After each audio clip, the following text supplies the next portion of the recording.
Hey, how are you? Hi, good. How are you? I'm good, thank you. Not too bad. So yeah, we just wanted to kind of have a little chat, really. I spoke to you the other day, and I was amazed by kind of the journey that you've been on and the career that you've got. And yeah, I just wanted to talk a little bit about your background, the work you do, and how you kind of came to what you do today.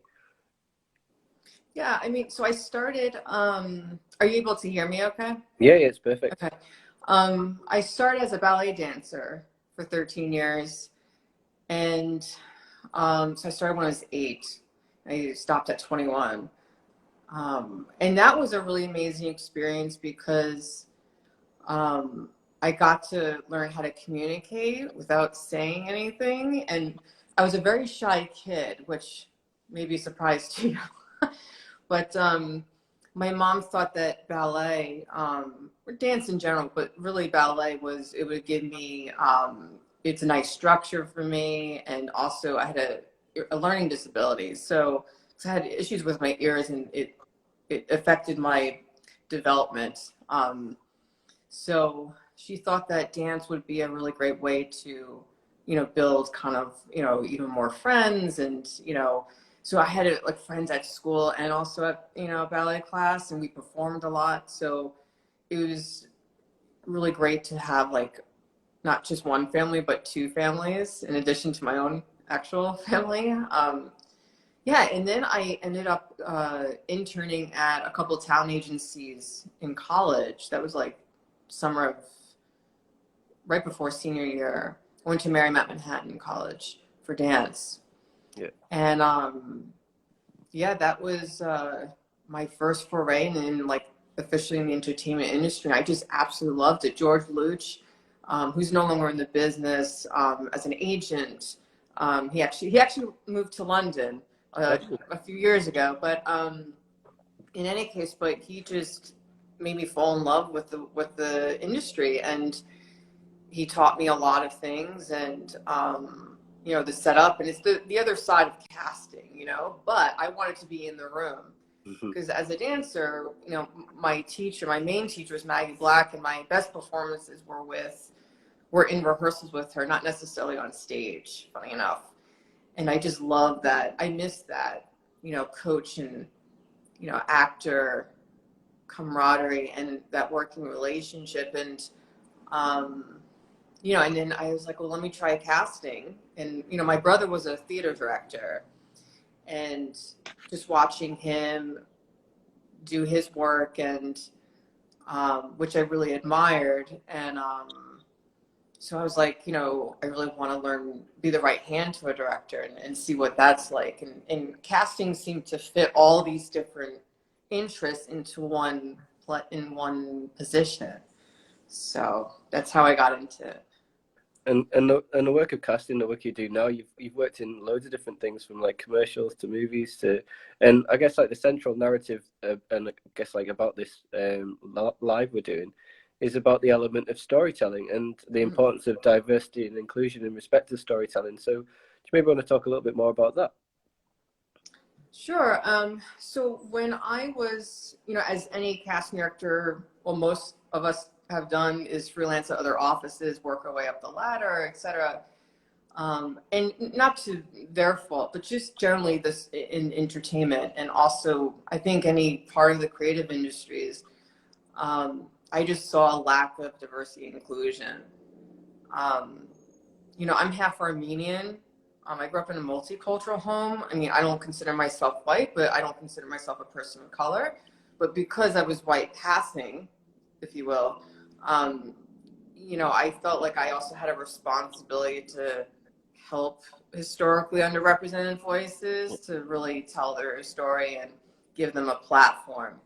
And that was pretty much the basis of my company. And I started with the casting division, and I've been building that for the last 8 years. I started in casting in 2005, so I've been in it for quite some time. And then I said, okay, it's time for me to, branch out on my own, and really, I'm going to make this is my mission in life, and this is how I'm going to start expressing that mission.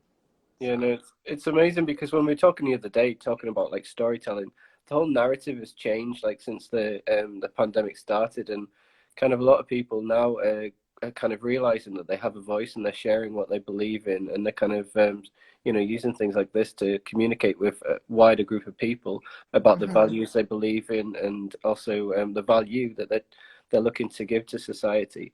Looking at narrative as a whole, like what's your viewpoint in respect to the narrative over the course of the last 20 or so months? Well, I mean, there's definitely more stories coming out, you know, expressing the importance of, Black lives, and if that's what you're Exactly. specifically, yeah. Obviously Asian lives, and, there's so many, unfortunately, there's a whole list of people who have been unrecognized, and, I do mention from time to time on certain panels that I hope that the support of diverse voices is not just a trend. It's something, I mean, I think there's many people who are generally expressing that, and that is part of their mission of their company for sure. But, there's a lot of initiatives that are growing, developing, which is wonderful. But I just hope it's not something that's just a response to a cry. You know what I mean? A valid cry. You know what I mean? It's something that it's actually going to continue. It's not a trend. Yeah, like a continued movement for change. Yeah, but I think what's amazing is that, like, with like Netflix and there's so many platforms now. Yeah, exactly. And it's so much more cost effective for directors and producers to get a story out there, and even TikTok is storytelling. Yeah, exactly. So I think there's definitely a way of using more cost-effective platforms to even build a community to promote a film. Actually just got off a call with one of my clients early this morning. He's mentioned that he's putting together a series of podcasts. There's like 30 episodes, and just be like a certain theme for each one, but it's about bringing collaborators together, talking about different topics, and it could also lead to like help be a platform for a film that he's going to put together.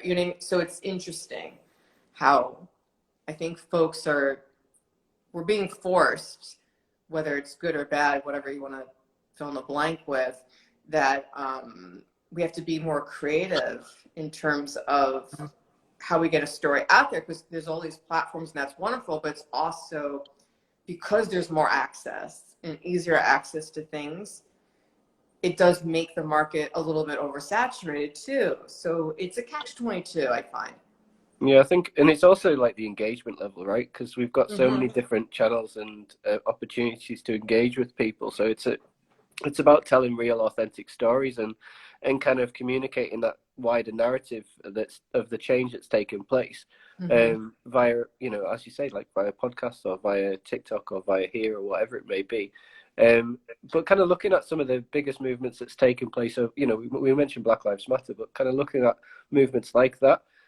What's your viewpoint in respect to the industry in which you kind of cast for, in respect to their kind of the stories that are going to be told in the next couple of months, or in respect to like what's taking place in the pandemic or what's happening out in Russia and Ukraine at the moment?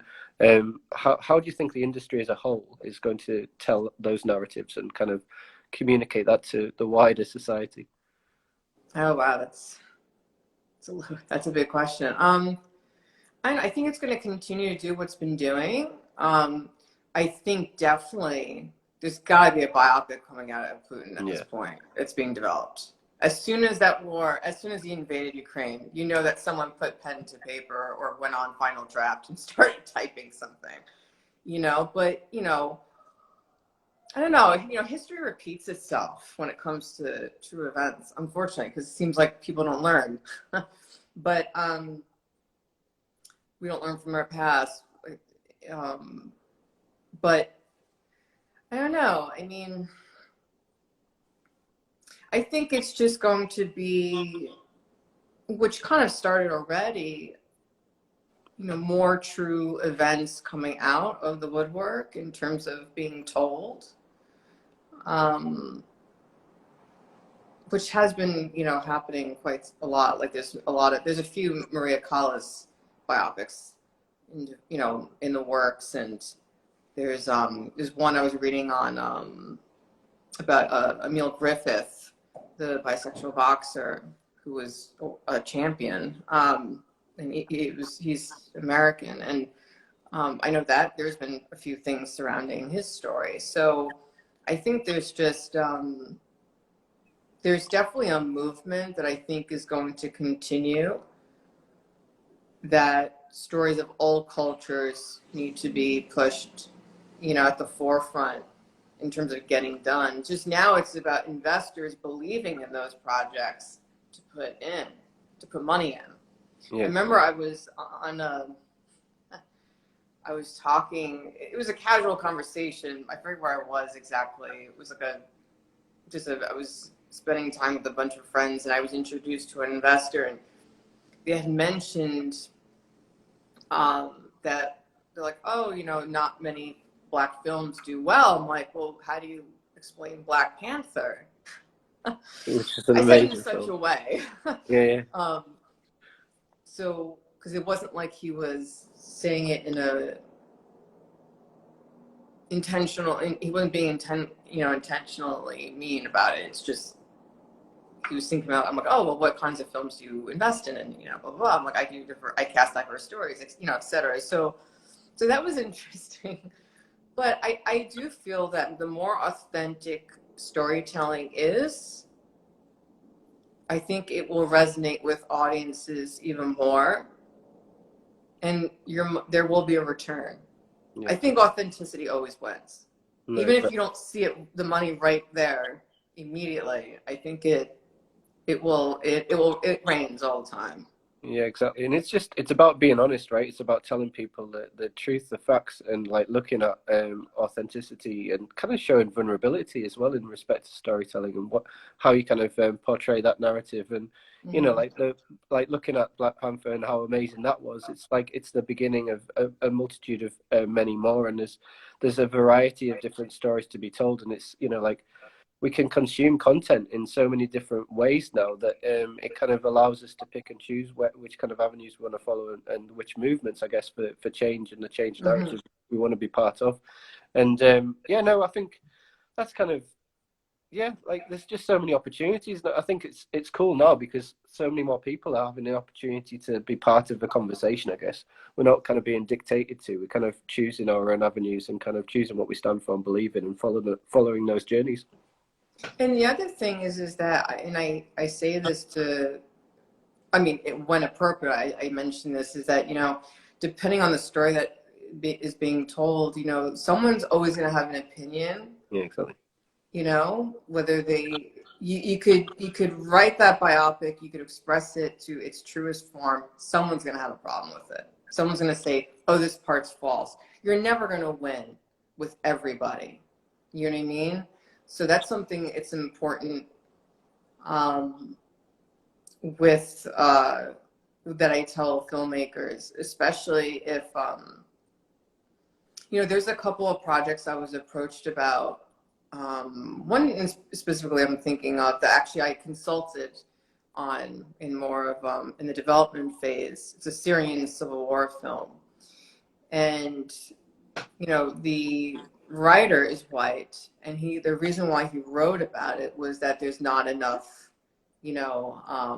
focus on Syrians, and just a lot of groups, but he really wanted to tell the story in the correct way. He did a ton of research, and it was written very well. And a friend of mine helped with certain things, but he had, Syrian, people from the Syrian community or even the Middle Eastern community read it to make sure it had strong legs, and he got really good feedback. And then I said, okay, well then is there a Syrian partner you can bring onto the project? You know what I mean? So there has to be, so I think depending what the story is, you have to, more specifically, in this case, it just happened to be a white writer. I'm like, and he had mentioned, he's like, I understand some people are going to be taken aback because I'm not Syrian. I'm like, but here's the thing. I get what you're saying, but it's important that the fact that you're white, you're trying to help the story get out. Yeah, exactly. You're showing support. You know, you're not just saying, "Oh, I'm going to do this." You know, like he truly, you know, is very appreciative of cultures other than his own. You know, I think that's important to highlight too. Yeah, You know? exactly. But as long as you surround people, whatever the story is about, you're surrounding yourself. The team has people from that community to round it out and to kind of add an extra layer of cultural reference, if you will. That's important too, and I think that's fine. I don't think there's anything offensive about that. Some people didn't like the fact that he wrote that story. It's like, we all have the freedom to write something. I think it's about how you're expressing it and if it's true, if it's told truthfully. You know what I mean? So, you know, I think it's about not just being authentic and in the story, but also the team that you're putting together, and then how it's being, you know, expressed through whichever medium that it's being expressed in, and then also marketing it the right way. I find a lot of filmmakers, they don't put as much money into marketing as maybe they should. Yeah. That's one of the biggest things. You know. Sorry, there's a ambulance. So, you know, but I think we're definitely making strides. We can always go further, but it's going to take time. Yeah. All these things take time. That's just the reality of it. So, and even with you know, I cast a movie called The Prisoner. It's about a Central American teenager who makes his way to the U.S. I don't want to spoil the end of it, so I won't. But you know, I told my director, who's Canadian Italian, we had a Latino producer on it, and I said, you know, I really want to cast this authentically. So I strictly looked at Central American actors for it. Yeah. And some people have said like, oh, well, why don't you look at other, you know, it could be any country from Latin America. I'm like, but everyone has a different, you know, it's also, the movie's in Spanish.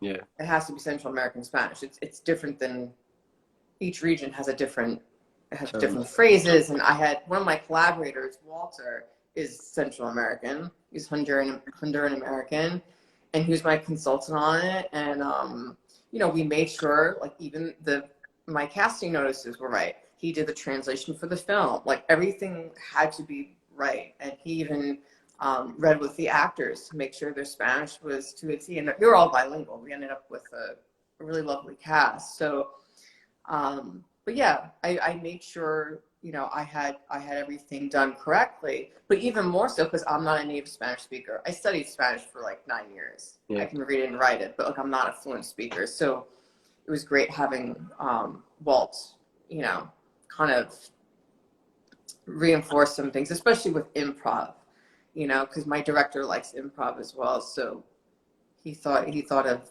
potentially having some improv in the actors improvise. So, you know, I think each project's a very different, you know, order that, you know, the casting director takes, and we kind of, you know, we have to make sure it's done right, especially if we're not from that community. But, you know, there's films that, if it's like a film with a black cast, I've cast a black cast before. There's some folks that may prefer a black casting director. That's great. I think it's about if everyone's aesthetically on the same page, and, you know, I think it's just, that's what needs to happen. So yeah, I think the cool thing is that, like, now we're kind of seeing more and more like stories from different varieties of backgrounds and diversity to kind of take note within the world that we live in. So we're seeing loads of you know, new original productions being created. Like, Netflix are kind of just kicking it out of the park at the moment with regards to what they're doing, and there's just loads of new content. And I guess the cool thing about content is you're getting new people arise and new opportunities for kind of people to tell their stories, and and that's the cool thing about it, because the whole authenticity of you know, like new tales coming from different backgrounds. It builds and grows inclusion in respect to you know, like from the movie industry to kind of even wider afield in respect to like the business world. I guess the crucial thing is that it's more about you know, like it's more about sharing stories with authenticity and like with heart and kind of meaning and something underneath that is driving the nuance of a narrative. And you know, we're seeing it both in film and we're seeing it in the business world in respect to kind of the changes that's taken place. Like people are following businesses that stand for something. People are opting to you know, dial in and tune into movies or lives that is communicating things that represent stuff that mirrors their beliefs and their habits. And I think that's the cool thing. Like you know, we're embracing the utilization of technology, and we've now got just so many different platforms to jump on and kind of communicate with and talk to people from a variety of different backgrounds. It makes things just so yeah, like the whole world just seem a lot smaller than it is, because you're able to connect on a variety of different levels with people, and that's the thing that I'm really happy about. Yeah, and also you learn more and more how universal a lot of these themes are. Exactly.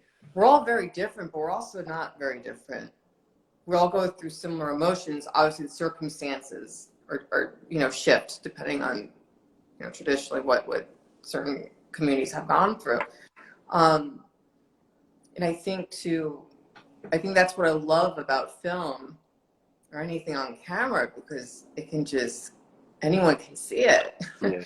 You know, it can travel, and how awesome is that? I mean, like, for example, there's a film called Feeling Through that I watched, that I cast, that was nominated for the Oscar for Best Live Action Short in 2021.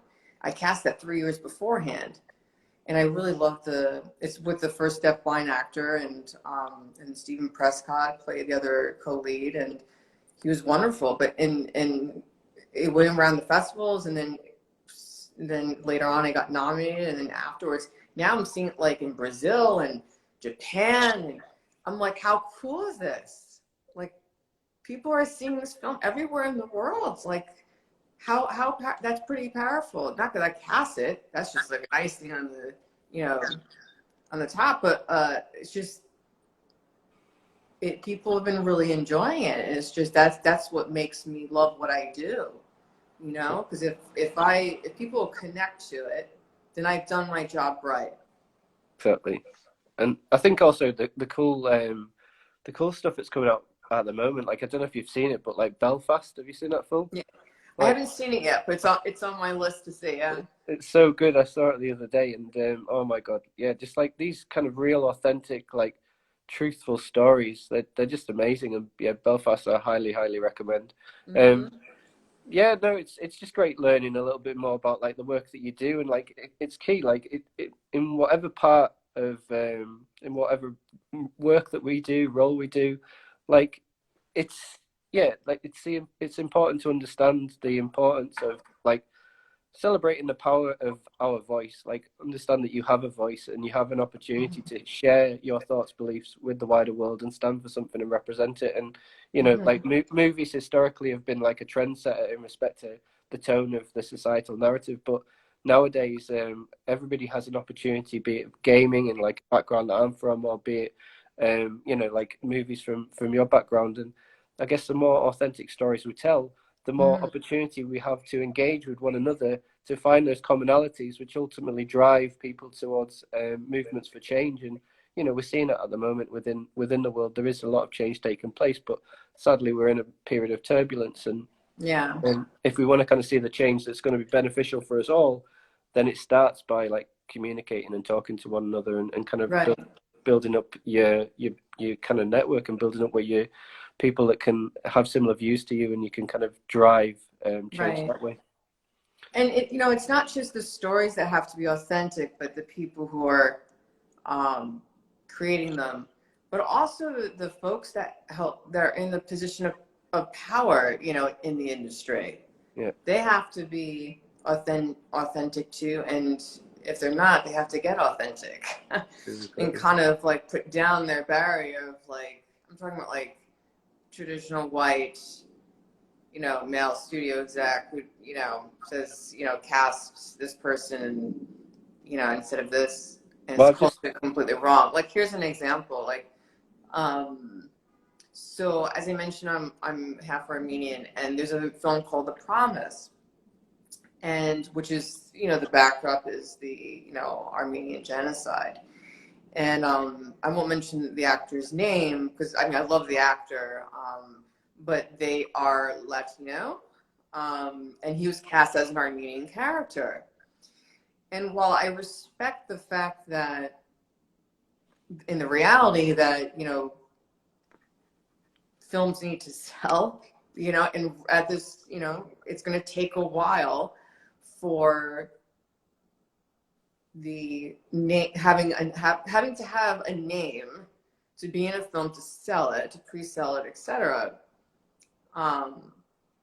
I just don't like that. yeah, exactly. I have a problem with that. It should have been an Armenian actor because, I'm sorry, Armenian is very different than Latin America. Is there a machismo to it? Sure, you know, it can be found in both cultures, but it's very different. It's very different. So I did not see that movie because of that. And the sad thing is that, you know, Krikorian, who was an Armenian entrepreneur, he had passed, I think, closely after the film went into production or something like that. But he funded the entire film.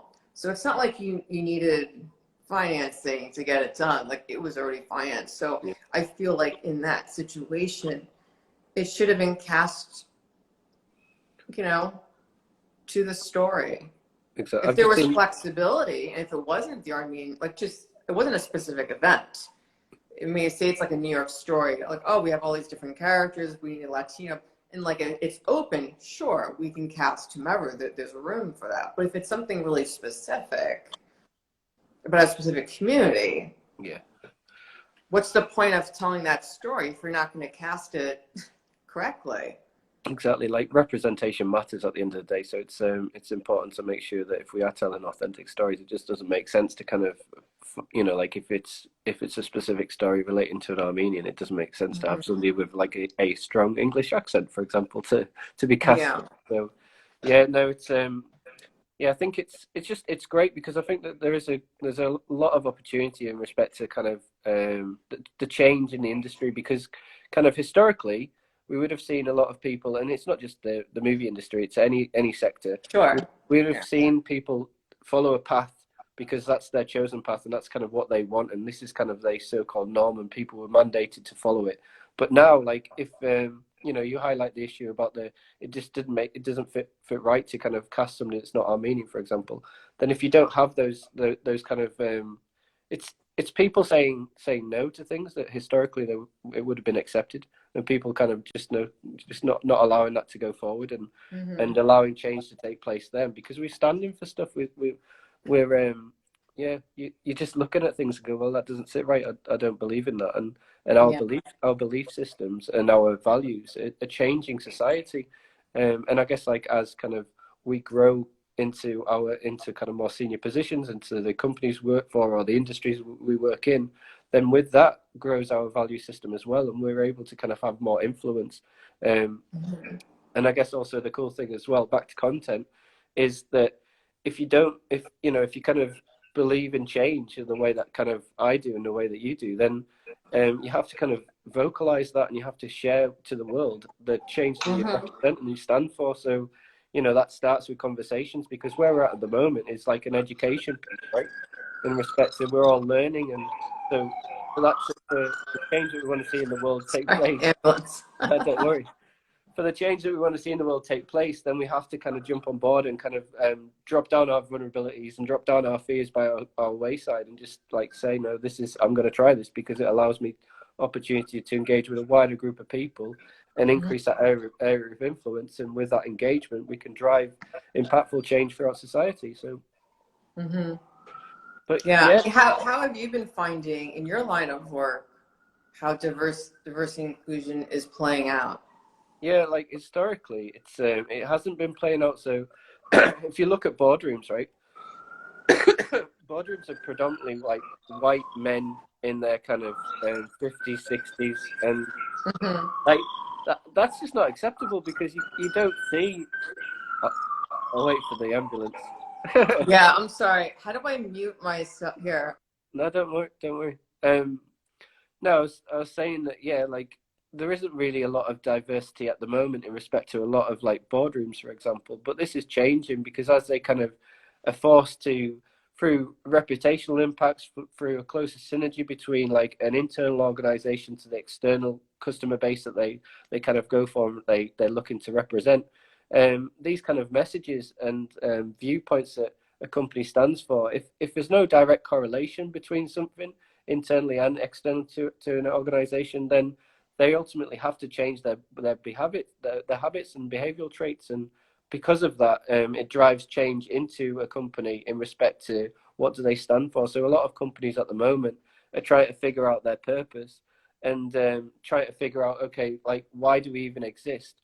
Because post-pandemic, we had a lot of issue in respect to people wanting to return back to norm in respect to how they kind of worked and operated within the global society. But ultimately, you can't return back to norm because there's been so much change that's taken place over the course of the last 20 or so months that have enlightened people. It's given people the opportunity to reflect and go, well, actually, no. What I want to see from a company is them standing for more than just simply profit. So I think this kind of drive for more impactful change, more values, more beliefs, that's going to drive industry for, uh, further along the journey they need to go at such a pace that the kind of people that are currently sat in boardrooms thinking that they can just sit back and kind of wait out a storm type of mentality, they're going to be left behind. Well, I think people in the boardroom more often than not, I mean, like really high up, like executives, they're older. Yeah, I mean, they've gotten tired. You know, they're ready to retire. They want to. I think there's a lot of laziness that has developed. You know, I think people don't want to fight for authenticity, and just also, leadership is so important. No matter what, whether it's you and your coworkers, or if you're an executive or a board member, it's all important. And I think that it all ties together, like we were talking about the other day, Yeah, right? So I I don't think know. I'm looking forward to the money people shifting, and it's I, funny because it's there's definitely people of color who have money who can invest. Everyone thinks it's just you know, and I feel I don't think that's righteous to think that only white people have money. There's plenty of very well, um, a a lot of BIPOC entrepreneurs that do well. You know what I mean? It's just yeah, it's I think this the I think the one thing is way of thinking and seeing, it seems. I think the thing is, people nowadays, and rightly so, then they're aligning themselves with companies, brands, and people that stand for something more than simply profit. So if you look at it, like um, people don't buy from you because of what you're offering. They buy ultimately from you because like why you're doing something. And like when you're able to stand for something bigger than yourself, and you kind of want to see, like in my like the reason I do the thing that I do is like ultimately I want to see real change take place that allows for things like climate change and nuclear proliferation and all of these like big scale issues to be resolved in our lifetime. Because like I've got a nearly 2-year-old son, and I don't want him to be brought up in a world whereby it's so divisive and so like turbulent. I want him to be brought up in a world that kind of he has opportunity to do whatever the hell he wants to do, and Sure. the bigger issues that we see play out, and not just kind of just this known thing in the background that just gets worse and worse and worse with time. It's actually no, let's work together as a collaborative. Let's build community to join us together to fix these issues. Because Hmm. I believe I'm crazy enough to believe that these will be solved in our lifetime. But if for it to be solved, we've got to have that kind of ushering out of people that just want the turbulence, they want the separation between societies, they want this kind of us versus them mentality. We need to kind of slowly but surely usher them away, and kind of take the baton of leadership from them to drive a society that's more, immersive. It's more collaborative. It's more, it's about togetherness, really. So, and I think there is a lot of hope because there's just so many amazing things taking place, and the advantage is, like we can jump on and have conversations with people from all over the world, and with each conversation you're galvanizing that kind of movement, you're galvanizing that energy for thought, and you're galvanizing people's education and their viewpoints in respect to change can happen, and it doesn't always have to be like doom and gloom in respect to like how society's run at the moment. It can, like, we're all stakeholders in respect to the wider impacts of the world, and we all have the power to change. Right. And it's funny because it seems like folks don't realize that, certain folks don't realize that the more you understand other people, actually the more you help yourself. Like, for example, like the more you support someone, you kind of get something back in a way, Exactly. Whether it's money or just in building another working relationship or something. And I think when more people are collaborating, more projects, specifically in the entertainment industry, more projects can be made, and meaning more money can be made. Yeah, no, but there's all the separation. To your point, it just represses, any ability for growth. And at the end of the day, we're all here to grow. Grow, learn, and develop, right? Right. Before we head out to our time comes and we go to wherever, and we all believe we go to. But we all want to leave the world in a better state than the one that we inherited. So for that to take place, like, I guess one of the cool things is, like, when I first started chatting to you, which was just early in the week, I was like, oh my God, how cool are you? We need to just do something together. And it's not from that relationship in respect to like the old sales mentality. Like, I'm not trying to sell to you anything. I'm just trying to engage with you. I'm trying to learn from you and kind of broaden my own learning, so we can kind of both grow and hopefully create a relationship from that is for the benefit of us both, that has nothing to do with monetary gain. So it's and I think the more people realize that you can go into relationships with people and you can form these kind of collaborations with people, then that in itself is where real innovation comes from, because it doesn't, you're not looking for, like, well, we're only communicating to make a profit. All the element of money is taken away. What you're just looking to do is try to learn from each other's backgrounds to grow and maybe create new ideas, and from ideas then innovation sprouts, and that's what it's about. Yeah, absolutely. And I think, like, even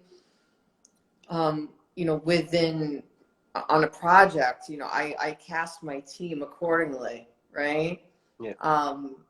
Like, I'm on Carnivore, I hired Armenian assistants to help me, and that was a really wonderful thing. And on my Spanish film, on my Central American film, I had Spanish speakers assist me. So I literally have this a curated group of experts that I work with, and depending on the project, the team shifts, because I want to do what's going to be best serving for the story. And I want to make sure that the people who are from that community are helping me express that story. And represented, I guess. I'm sorry? And represented as well in respect to right. The there's more representation. People feel more, there's more involved, they feel more that their culture is more involved by them participating in the project. But yeah, it's to your point about collaboration, and it just kind of reinforces certain things that we can get from talent, you know what I mean? To make the story kind of resonate a bit more. So yeah, it's not just being authentic, just how I approach work, but also the team that I put together for each project and then working with actors for their performance to come when they come into the room or they submit a self-tape, that their performance is authentic as well. Yeah. There's so many different steps of authenticity. It's not just one person. It's not just the investor. It's not just the director or the producer. It's all of us. We all have a responsibility and a participation. It's the talent agent or manager. You know, it's everyone's, you know, needs to, I guess, reassess or further that message of authenticity. It's such a utopian idea, but I firmly believe that the world can get to a place where there's so much more understanding about one another.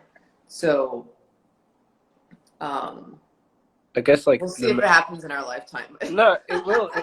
It will, because like, you know, the main thing is just if you really want to understand people and like actually start conversations with people, start being involved in the change narrative that's taking place upon us at the moment, and you know, like you know, just be more active in respect to who you engage with, and just, you know, drop down your barriers in respect to like your own internal vulnerabilities and fears of the unknown, and kind of, because that's where like real impact is created from, when you go into something kind of like blind, but with optimism as well, so that anything's possible. And yeah, I'm actually really positive for the future. I know that at the moment it's really turbulent, but I think where we're going and the conversations that are taking place and the collaborations that are taking place and the stories that are being told, I'm really optimistic. So it's been there's a lot of hope to take. Yeah, there's definitely a lot of momentum, much more momentum now, I feel, than it was before. Yeah. Unfortunately, it took a lot of people getting hurt and passing for people to realize that, you know what I mean? That's the unfortunate part, is that like, to what level do we have to drop to? Yeah. Because it's not like, I'm not talking necessarily about the pandemic. I'm talking about like even with Black Lives Matter. You know, the Black community has been affected for quite some time. You know, this is nothing new.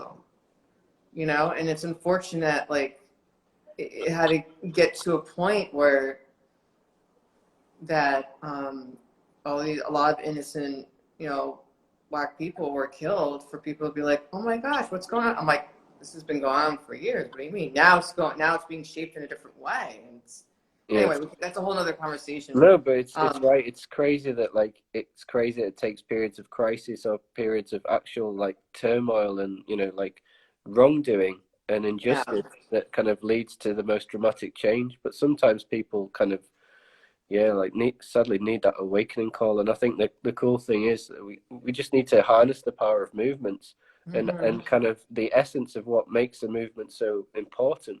That the injustice throughout the Black Lives Matter campaign, for example, that injustice should and will drive positive change in the long run. But it's really heartbreaking that we have to kind of see such injustice take place to begin with. But it's just about like where we are now, about the continuation of the movement momentum, to kind of push people towards positive action for change. And if we're able to do that, then anything's possible. So I think there's a lot to be optimistic for in the future. But I've really enjoyed chatting to you. Like, this is been fun. really nice. So thank you very much. And thanks for having me, and thanks for everyone who attended. Yeah, no, it's been nice. It's been nice seeing all those little waves. But no, thank you very much, and we'll chat again soon. But yeah, I hope everybody's enjoyed this live. This has been our first one.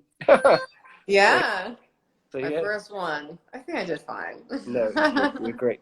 Well, thank you very much. Thanks, Peter. Enjoy the rest of your day. Bye. Bye.